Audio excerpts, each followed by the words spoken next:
The Hermitage Theatre.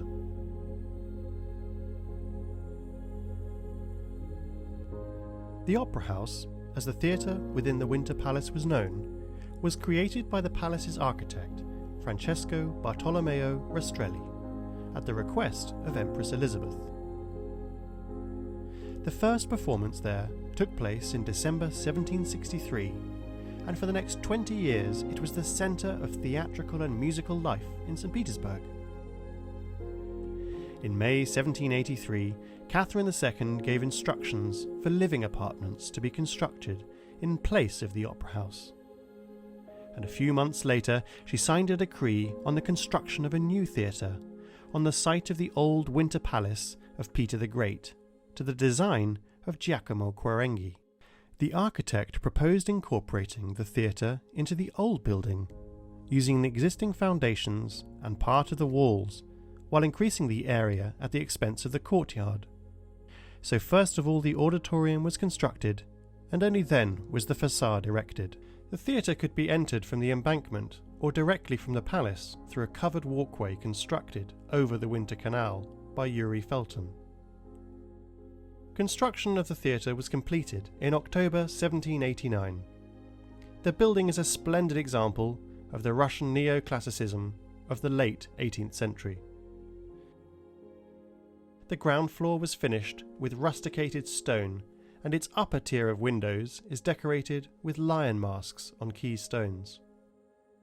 At either end of the inset colonnade above are areas of smooth walls embellished with niches containing statues of ancient Greek dramatists and poets. The auditorium was designed like an ancient amphitheatre, with bench seating ascending in semicircular rows from the stage. The pale walls set off columns of pink artificial marble, which have capitals incorporating masks like those discovered during excavation of the theatre in Pompeii. The niches contain statues of Apollo and the 9 Muses,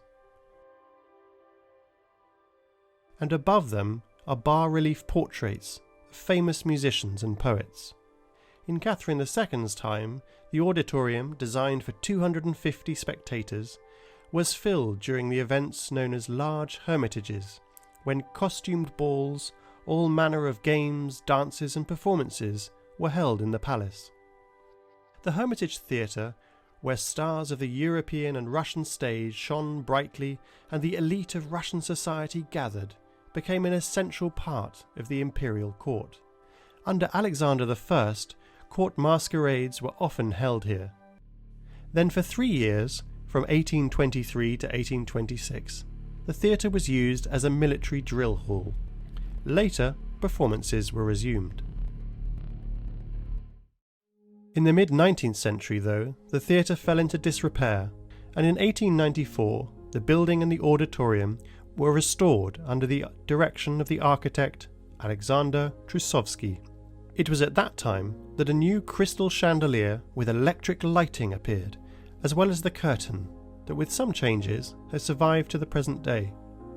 In 1902, the architect Léon T. Benoit decorated the foyer of the theatre in the Rococo style. In this period, the stage witnessed performances by the famous singers Fyodor Chaliapin and Leonid Sobinov, and the celebrated ballet dancers Matilda Jashinsky, Anna Pavlova, and Agrippina Vagranova.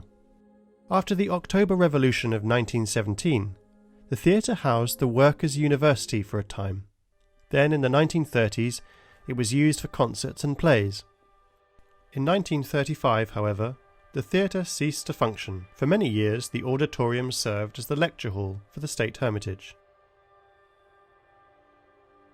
In the 1980s, it was decided to carry out major repairs and restoration of the building. In the course of restoration, the Hermitage Theatre was fitted out with modern equipment, and in January 1991 it opened its doors to the public once more. Today it is one of the most popular venues in St. Petersburg. Nowadays, the Hermitage Theatre is used for opera and ballet performances, international music festivals, scholarly conferences and seminars.